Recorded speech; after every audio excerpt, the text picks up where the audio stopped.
Hello Kumar Indian friends, నమస్కారం అండి. నమస్కారములు, సలాములు.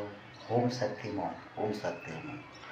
సంఘర్షం సంవాదం అంతరంగం మాటలలో మనం చూస్తే సత్యమైన స్వరములో ఉన్న మాటలు అవి ఏమిటంటే మరి కమాల్ మాటలు.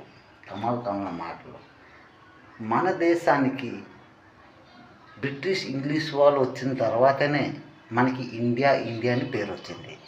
ఇది వాస్తవం.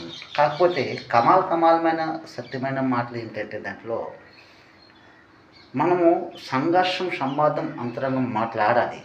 ప్రతి ఒక్క మనిషి వాడాలి.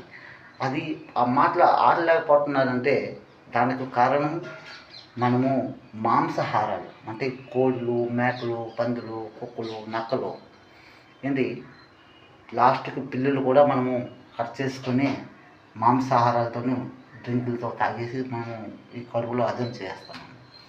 అవునా కదండి? ఆ అవాజు, ఆ సౌండ్లు ఎక్కడికి వెళ్తున్నాయి? అదన్నీ ఈ నీలకంఠేశ్వరలో అంటే గబ్బిలాల్లో చూస్తారు చూడండి, పక్షులు రాత్రులు ఎగురుతాయి, చిన్న చెట్టుకి ఏలవాడు ఉంటాయి. అలాగే ఈ నీలకంఠేశ్వరుడి దగ్గర ఏలవాడు ఉంటాయి ఆ ఆత్మలు.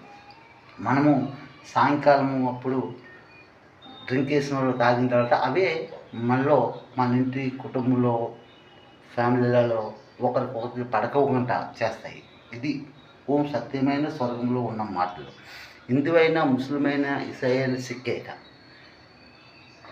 అన్న దాంట్లో ఉంది ఆ సంఘర్షం సంవాదం అంతరంగం మాటలు.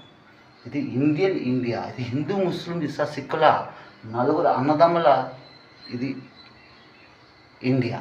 అందులో మనసు నీది నాది మనకు అందరిది. అంటే హిందూ, ముస్లిం, సిక్ నాలుగు, అందులో మనసు నీది నాది మనం అందరిది. ఇదే సత్యము సరుగులో ఉన్న మాటల.